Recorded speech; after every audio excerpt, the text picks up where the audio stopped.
We're dreaming of reaching our first 1,000 subscribers. Subscribe and be the first to discover new stories every day.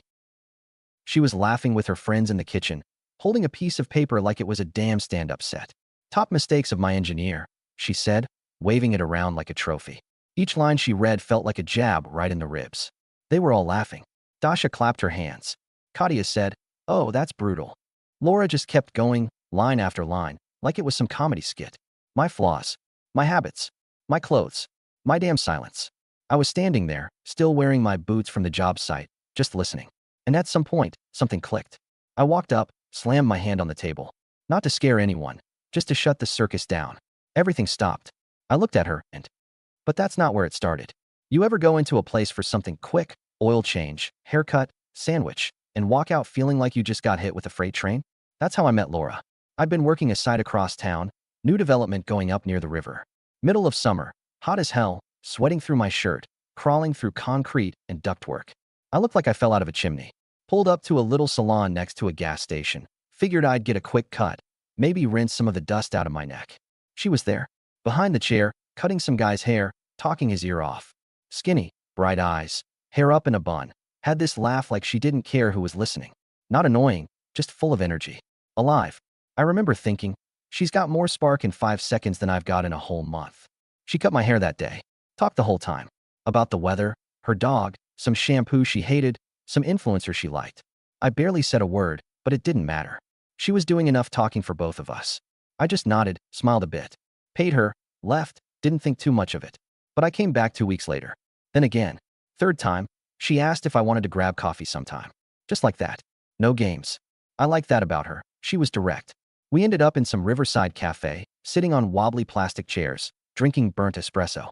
She told me about how she hated working for other people, how she wanted her own place, how she was sick of old ladies telling her how to do her job. I listened. I'm good at that. Didn't say much, but I was thinking, this girl's got guts. We started seeing each other after that. I'd pick her up after work, take her out for late dinners, or sit in the truck and talk. She'd swing her feet on the dashboard like a kid. And when she laughed, it felt like someone cracked a window in a stuffy room. 6 months in, I told her to move in with me. I had a small apartment back then, nothing fancy, but it was mine. Big window in the living room, decent little kitchen, old couch that still had my shape in it from the years. I said, "Look, you don't have to keep doing cuts if you don't want. I make enough for both of us." She looked at me like I offered her a lottery ticket. "You serious?" she asked. I nodded. She hugged me so hard my ribs popped. Back then, I thought it was gratitude. Now I'm not so sure. At first, it was great. Like something out of a commercial. I'd come home from sites, filthy, dead tired, and she'd be there with dinner. Sometimes pasta from a jar, sometimes chicken she learned to roast. Didn't matter. It was warm, it was effort. I appreciated it. She left little notes in my lunch. "Eat me, Mr. Engineer," or "This sandwich cost 75 cents and my love." I'd grin like an idiot and stick them in my glove box. One's still there, I think. Nights were quiet. We'd watch whatever show she picked. She loved comedies, stuff with laugh tracks and over-the-top drama. I'd sit with my laptop, reviewing pipe diagrams, and she'd lay her head on my shoulder and mumble about her day. Her voice became background noise I actually liked. Peaceful, like having a fireplace on, even when it's not cold. We had a routine. Saturdays, errands and junk food. Sundays, long drives, coffee in paper cups, music from my teenage years. She couldn't remember lyrics to save her life, but she'd sing anyway, full volume. Off key. It was funny. I liked it. I really did. But little things started creeping in. First, she stopped meeting me at the door. Then, dinners became, I forgot, grab something on the way. No big deal, right? People get tired. But then came the comments. "You're always talking about pipes and boilers." At first, it was playful. Then sharper. "Do you ever think about anything else?" One night, she looked at me and said, "I feel like I live with a toolbox." I laughed. At the time, thought it was just her being dramatic. She's got a flair for that. But it stuck with me. Then came her friend Dasha. Dasha was the type you notice even if you don't want to. Sharp face, eyes like she's always sizing you up, makeup done to kill. The kind of woman who thrives on knowing more than she lets on. She was in our house more than I liked. Brought wine, pastries, loud stories. They'd sit in the kitchen and gossip for hours. I didn't mind, gave me time to catch up on work. But something about Dasha always felt off. She looked at me like I was a background prop. Like Laura was slumming it with me. I remember coming home late one night, had a supply delay on a job, stuck welding pipes till 10. Walked into the kitchen, and they were both giggling over Laura's phone. I asked what was so funny. Dasha said, "We were just talking about your boots, Carl." I looked down. Steel toe, covered in dust, stained from a coolant leak. "They're comfortable," I muttered. Laura laughed. "Comfortable, but not exactly sexy." Dasha added, "You need something sleeker, Mr. Engineer. You're doing well now, right?" I didn't say anything, just nodded and went to wash up. Their laughter followed me to the bathroom like a bad smell. The next day, I tried to talk to her. "Those jokes yesterday kinda hit below the belt," I said. She rolled her eyes. "You're too sensitive. It's just Dasha being Dasha. Relax." I nodded, but something had shifted. I started feeling like a guest in my own apartment. More digs came. "Carl, you snore like a truck. Do you ever try new clothes? You always get the same coffee. Are you allergic to variety? Always in front of someone else. Always with a laugh. Always with me trying to laugh along like it didn't burn." And I kept thinking, I work all day. I keep the lights on. I buy the groceries, pay the rent, pay for her shampoo and avocado toast and Netflix. I never asked her for a damn thing except maybe some peace when I got home. One Sunday, we were driving to a brunch spot she liked. She turned the music down and asked, "Do you ever think you're boring?" I blinked. "What? I mean, you're solid, sure. Reliable. But do you ever try to surprise me?" "What do you mean?" "I don't know. Do something spontaneous. Like a trip. Or a picnic. Or, I don't know, something. I wake up at 6 to crawl through crawl spaces and dig trench lines," I said. "That's about as spontaneous as it gets." She didn't laugh. Later that night, I found her scrolling her phone, smirking at something. I glanced over. Dasha again. Message said, "He still wears those jeans? Girl, he's a walking Home Depot ad." I didn't say a word. Just went to bed. After that brunch ride, something shifted. Maybe not all at once, but like when a pipe starts to vibrate. You know a leak's coming, even if it ain't here yet. She started pulling away in little ways. Not slamming doors or yelling. That would have been easier, honestly. It was more like indifference. I'd come home after 12 hours standing in wet concrete, and she wouldn't even look up from her phone. "Dinner? I'm not hungry, already ate." I'd open the fridge and find half a salad and an empty yogurt cup. I stopped asking. Then it was the comments. Always around people, especially her friends. At first, I thought maybe I was just imagining it, reading too much into things. But no, it got worse. One night we had Dasha and another friend over. Katia, I think her name was. Blonde, always overdressed for a casual night in, like she was auditioning for a reality show. I had just made dinner. Not gourmet, but decent. Pasta with sausage, garlic bread. They sat down and Laura said, loud enough for everyone, "Carl's specialty.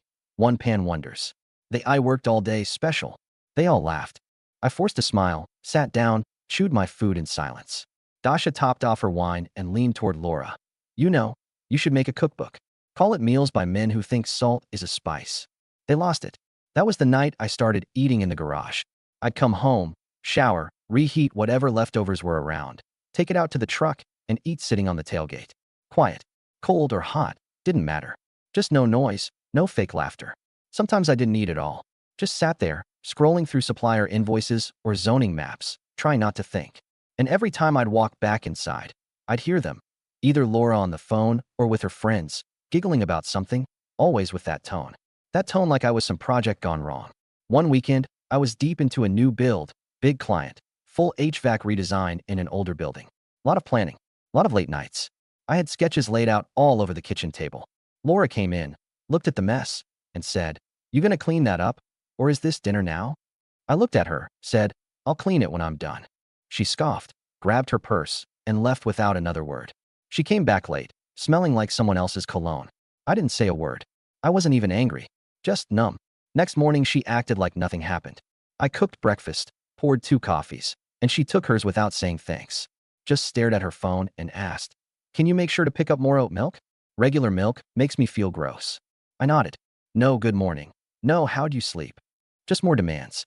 I started noticing she wasn't contributing. At all. She hadn't worked in almost a year. I told her she didn't have to. I was fine covering us. But I didn't mean forever. She didn't clean, didn't cook, didn't shop. Just lounged in pajamas till noon and posted makeup tutorials or selfies with captions like, "Manifesting better energy." One time I saw her post, "Strong women build empires." She took that photo in my kitchen, using my light, on my time. I guess I kept hoping she'd snap out of it. Maybe find a purpose again. A job. A goal. Hell, even a hobby. But instead, she doubled down on treating me like a walking wallet with a hammer. Then came the list. I got home early that day. Job wrapped quicker than expected. Sun was still out. I remember thinking, maybe we'll go grab dinner, just the two of us. Talk. Walked in the front door and heard them laughing. Loud. Voices I recognized. Laura, Dasha, and Katia. Kitchen lights were on. Wine open. Chips everywhere. Like some college dorm scene. Laura was holding a sheet of paper. Top mistakes of my engineer, she said, giggling. Dasha howled. Read it, read it. Laura cleared her throat. Did this fake announcer voice. Number 1. He doesn't know how to have a real conversation. Only pipes and fittings. They laughed. Number 2. He wears the same jeans until they develop a personality. More laughter. Number 3. His idea of romance is buying a new shower head. At that point, I stepped into the doorway. They didn't see me at first. Laura kept reading. Number 4. He falls asleep 5 minutes into every movie. Number 5. He doesn't have abs. Katia snorted into her wine glass. Then Laura saw me. She blinked. Oh hey babe. Want to hear the rest? I didn't say anything. Just looked at her. Looked at that damn paper. Looked at the people sitting at my table, drinking my wine, laughing at me in my own home. Then I walked forward. Put both hands on the table. Not hard. Just enough to make the glasses rattle. The laughter stopped. You're done, I said, quiet but clear. Laura blinked. What? You don't live here anymore. Dasha looked like she'd swallowed a lemon. Whoa, Carl, come on. It's just jokes. I turned to her. No, it's disrespect. This is my place. I built this. Paid for everything in here. The wine, the chairs, the walls, all of it.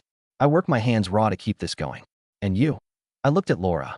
You sit here and make lists about how I'm not fun enough for you? You want jokes? Go get a job and pay your own bills. She stood up. Are you serious right now? I nodded. Dead serious. Pack your stuff. Party's over. Katia mumbled something about calling a cab. Dasha opened her mouth again, but I held up a hand. Don't. Not a word. All of you out. Now. Laura crossed her arms. You can't kick me out. This is my home too. I looked around. Name one thing in here you paid for. 1. Silence. I waited. She said nothing. I turned and walked into the bedroom. Closed the door. Sat on the bed. For the first time in months, it was quiet. Still. No fake laughs. No background noise. Just me. My boots still on, hands resting on my knees. Breathing deep. I didn't feel rage. Or grief. I felt relief. Next morning, her things were still there. She hadn't left. She texted, "Can we talk?" I didn't reply. Another text. "You're really doing this?" Still nothing. Later that day, I packed up all her stuff. Clothes, makeup, hairdryer, framed prints with fake quotes about love. Put them in trash bags. Set them by the door. Sent her one last message. Everything that was yours, it's in bags. Everything else, never was. Then I changed the locks. That first week without her felt weird. Not empty. Not sad. Just strange. Like when you move a piece of heavy furniture and realize how much space it was taking. The living room looked bigger. The air felt lighter. The silence, it wasn't cold anymore. It was clean. Like I could breathe all the way down to my stomach for the first time in a year. She tried texting. Called once or twice. Can we talk? You overreacted. You seriously think I was being mean? Then came the guilt trip. I gave up my job for you. You made me depend on you. You're punishing me for having fun. I didn't answer any of it. I stopped her access to everything. Bank accounts, changed. Subscriptions, logged out. Streaming services, groceries. The Uber Eats account, she ran into the ground, gone. I took the car keys out of her purse before she left that night. She hadn't noticed. The car was in my name. Paid for, fueled, insured, all by me. She posted some crap online after a few days. Photos with Dasha, some selfies with captions like, "Freedom tastes better when you've been caged." Caged. I paid for her facials, her yoga classes, her eyelash extensions. She hadn't worked a single day since moving in. If that was a cage, I'd hate to see what freedom looked like. The guys on my crew noticed the change. First it was just, "You look less tired, boss." Then it was, "You doing something different?" Haircut. I laughed. Nah, just cleared out some clutter. I got back into my groove. Woke up early. Ate breakfast alone and liked it. Spent more time at the site. Cleaned out the garage. Installed a better lighting rig for my late-night planning sessions. Put up a small workbench. That space became mine again, not a dumping ground for sarcasm and judgment. I started buying real groceries again. Not just frozen stuff or takeout. Made chili from scratch one night. Tasted like a goddamn meal should taste. Earned. One evening I stood at the stove, sipping a beer, and caught myself smiling. Just smiling. No reason. No one around. No audience. Just me, garlic sizzling in the pan, and a quiet apartment. That's when it hit me. I hadn't been alone. I'd just been lonely in company. You know what that does to a man? Being next to someone who makes you feel small in your own home? It eats at you, quietly, day after day, until one night you're eating on a cold truck tailgate and wondering how the hell it got this far. So no, I didn't miss her. I missed who I thought she was. That girl with the energy, the spark, the let's grab coffee by the river laugh. But that person? She was long gone. About 2 weeks later, I ran into someone who knew her. Guy named Randy. We'd worked together on a commercial site once. Saw him at the supply store. He said, "Hey man, saw Laura moved in with Dasha." That true? I raised an eyebrow. Didn't know we were making headlines. He chuckled. "She's been making noise online. Lot of posts about new beginnings." Sounded like shots fired. I nodded. She always did love a spotlight. "You good though?" I looked him in the eye. Better than good. I could tell he didn't expect that answer. Few days after that, I got a text from her. Long one. Paragraph after paragraph. Started with, "I just want to explain." Then, "You made me feel small sometimes." Then, "I didn't mean to humiliate you." Then, "I was just frustrated." Then, "I didn't realize how much you did until you stopped doing it." I read it all. Then I stared at the screen. She wanted closure. Wanted to clear the air. Maybe hoped I'd say I forgave her. Maybe hoped I'd ask her to come back. Instead, I wrote one sentence. "Some lessons only stick when they cost you everything." She didn't reply. Couple weeks passed. And then one morning, I saw her. I'd stopped by a local coffee shop after checking a boiler unit across the street. Walked in, ordered my usual, black coffee, no sugar, no syrupy crap. Turned around with my cup and there she was, standing by the sugar station, wearing some oversized coat and a look I hadn't seen before. Not angry, not smug. Just tired. She noticed me, paused, then stepped closer. "Hey," she said. I nodded. "Laura." She looked down at her cup, then back at me. "You look good." "Thanks. You really just moved on, huh?" I did what I had to. There was a pause. She fidgeted with the lid on her drink. "I messed up," she said quietly. I thought you were just being boring. But you were solid. You never left. You never let me fall." And I spat on that. I didn't say anything. She sighed. "Dasha kicked me out." That surprised me. I raised an eyebrow. She said I was mopey and ungrateful. Guess that makes two. Still, I stayed quiet. I tried to get back on my feet. But it's hard. I nodded. "It is." She looked up at me. "I'm sorry." "I know." Another pause. Then she asked, "Do you hate me?" I shook my head. "No. You ever think about what we had?" I looked her dead in the eyes. "What we had died the night you laughed at me with a list in your hand." She flinched. I wasn't cruel. Just honest. She swallowed, blinked fast. "I miss how safe I felt with you." I took a sip of coffee. She whispered, "Is there really no going back?" I put the cup down on the table between us. "You know what respect costs, Laura?" She nodded slowly. "It costs listening. Loyalty. Kindness when no one's watching. You didn't pay the price." She nodded again. A tear slid down her cheek. "I'll let you go," she said. "You already did." And with that, I turned and walked out. Didn't look back. Didn't need to. I haven't seen her since that day at the coffee shop. It's been about 5 months now. Life went on, like it always does. I didn't expect some grand moment of closure or cinematic ending. Just regular days. My place is quieter now. Cleaner. More mine. I moved some furniture around, replaced the couch, got rid of that ugly flower painting she insisted on hanging in the hallway. Donated a bunch of her throw pillows. You'd be surprised how much space 30 useless pillows take up. I bought a new coffee maker. A good one. Real steel, strong brew, none of that capsule junk. First time I used it, the smell filled the kitchen and I just stood there breathing it in. You know, it's funny. For a while, I thought I'd come out of this angry, bitter, resentful. But I'm not. What I feel is more like clarity. Like someone finally cleaned the damn windows and let the light in. I can see now, not just what she did, but what I let slide. All the moments I bit my tongue. All the times I laughed off being mocked. All the weekends I paid for, planned, drove us to, just to hear her say it wasn't enough. It wasn't about the wine, the jokes, or even that stupid list. It was the pattern, the erosion. You don't notice a leak right away. It starts with a small drip. Then it stains the drywall. Then the mold creeps in. By the time the ceiling caves in, it's too late to patch it. You have to rip it out and start fresh. That's what I did. She was the drip. I was the ceiling. I don't hate her.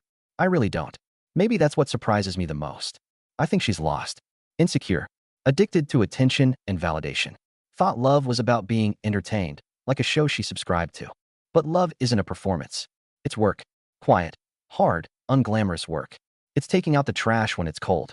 It's fixing the same leaky sink twice because she didn't tell you the first time didn't hold.